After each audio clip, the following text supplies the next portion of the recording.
Hey there, and thanks for joining me in creating confident offspring by teaching your children to be assertive.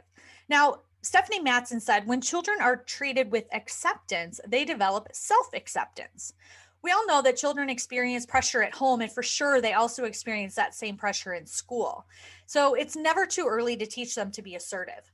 Now, keep in mind that when we're talking about teaching them to be assertive, it's not the same thing as teaching them to be aggressive or obnoxious or teaching them to go on the offense.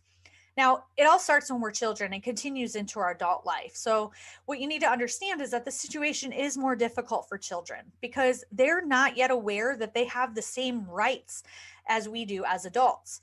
Now, children and maybe even some adults need to be taught that. I'm going to go through a couple things that is important to make sure that as you're raising your children that you're instilling in them so that they understand and can be more assertive throughout their life, more confident and take that into their adult life as well. One thing that they need to know is that nobody has the right to make them feel guilty, foolish, or ignorant.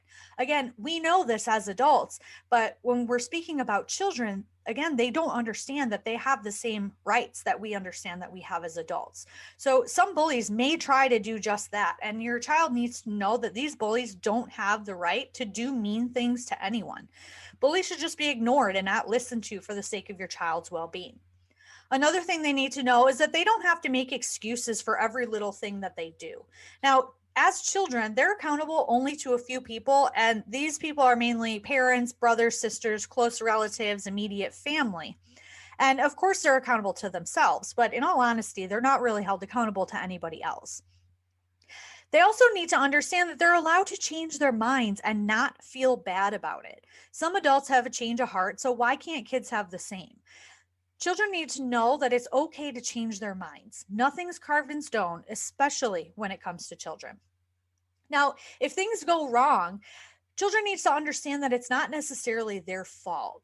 Many children internalize family problems, for example, and they take blame for things that they have no control over. In fact, these are things that they shouldn't even deal with at all. So be cognizant of what you're exposing your child to and make sure that you're having those conversations so that they fully understand.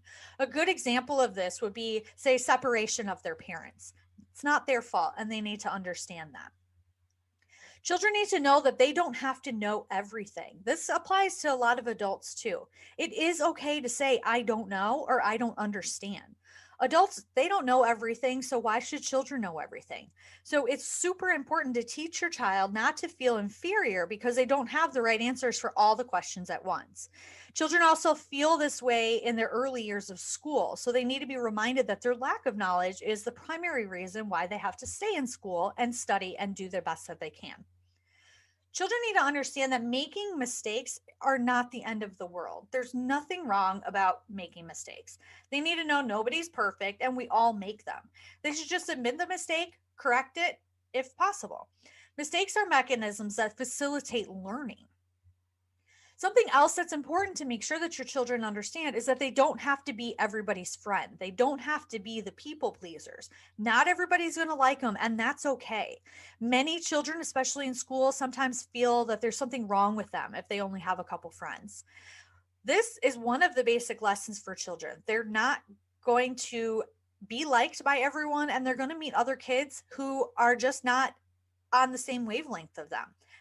You know that this is the same in the adult world too. So this is something that's important to teach them and instill in them so that they can carry that on into their adult life. Children need to understand that if they don't understand something, it's okay to say, I don't get it. They feel bad when they don't get it. They think they're inferior and like there's something wrong with them. But again, not everybody gets it. It's okay. And life still goes on. Children should be reminded that they don't have to prove themselves to everybody that they meet. Children have to be taught that they don't have to prove anything to others. It's just okay to be just themselves. Having to prove something to everyone is exhausting, as you know, and it's going to sap the self confidence that you're trying to build in your child. They also need to understand that they don't have to be perfect. Perfection is not possible anyway. They should just be themselves. It's unfair to expect perfection from your child, and especially because you can't attain it yourself. So, the biggest obstacle to your children's personality And development might just be their own social skills. Young children, they have social and communication skills that they need to make them feel